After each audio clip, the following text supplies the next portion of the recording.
అయ్యో ఖచ్చితంగా యష్మి అంటే ఆప్షన్ లేదు. యష్మి వెళ్ళాల్సిందే. ఇప్పుడు వచ్చిన వాళ్ళందరూ కూడా ఎక్స్ హౌస్ మేట్స్ డైరెక్ట్ గా వచ్చి ఈ గ్రూప్ ని టార్గెట్ చేశారు కాబట్టి వాళ్ళకి ఛాన్స్ లేదు. ఇప్పుడు విష్ణు కూడా ఉన్నట్టయితే దాంట్లో ఖచ్చితంగా విష్ణు బయటకు వచ్చేది.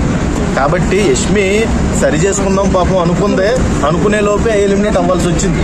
అది పృథ్వీ అయితే కొంచెం హ్యాపీగా ఫీల్ అయ్యి ఉన్నాను.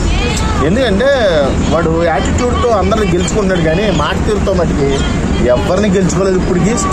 ఇప్పటికి కూడా ఎవరినే గెలుచుకోలేకపోయాడు. మరి ఎట్ సైడ్ నుంచి సపోర్ట్ వస్తుందా అంటే వీళ్ళ గ్రూప్ గేమ్ నుంచి వస్తుందా, లేకపోతే కెనడా నుంచి వస్తుందా, మన తెలుగులో వేస్తున్నారా అమాయకుల్లాగా అని నాకు అనిపిస్తుంది. వీళ్ళ పిఆర్ టీంని గట్టిగా పెట్టుకున్నారేమో నాకు తెలిసినంత వరకు. నాకు తెలిసి ఇది అన్ఫేర్ ఎలిమినేషన్ యష్మిది. యష్మి మార్చుకుంటాకే ట్రై చేసింది. ఎందుకంటే టీ షర్ట్ గేమ్లో కూడా చెప్పింది, నేను ఇండివిజువల్గా ఆడతాను, ఈ రోజు నుంచి నన్ను అందరూ కూడా నామినేట్ చేశారు, ఇదే పాయింట్తో మీతో ఉన్నానని, మీరు ఏదైనా చేసుకోండి, నేను మటుకు ఇండివిజువల్గా ఆడతానని గట్టిగా తీసుకుంది స్టాండ్. ఈలోపే బయటికి గెంటేయడం నాకు కొంచెం అన్ఫేర్ అనిపించింది యష్మి విషయంలో. ఓకే, విష్ణుప్రియ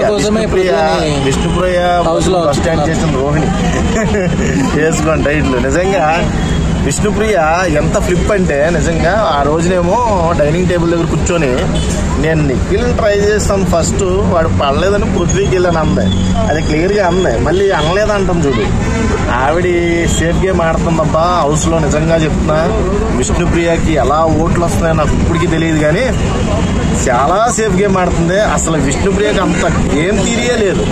నాకు తెలిసినంత వరకు వరస్ట్ గేమ్ ఎవరైనా ఆడుతున్నారో అంటే హౌస్లో విష్ణుప్రియ. పృథ్వీ ఆటగాడే, కానీ చండాలమైన మాటగారి మాట.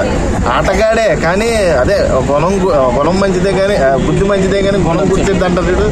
ఆ టైప్లో వీడు పృథ్వీ ఉన్నాడు మన అక్కడ. నాకు నిన్న హోస్టింగ్ ఫస్ట్ టైం నాగార్జున గారు నన్ను బాగా కట్ చేశారు, శనివారం కట్ చేశారు. సరే ఇద్దరిని బ్యాలెన్స్ చేశారులే అని సరిపెట్టుకున్నా, కానీ ఆదివారం బయాసిడని తెలిసిపోయింది నాగార్జున. అది ఎక్స్పెషల్లీ గౌతమ్ విషయం.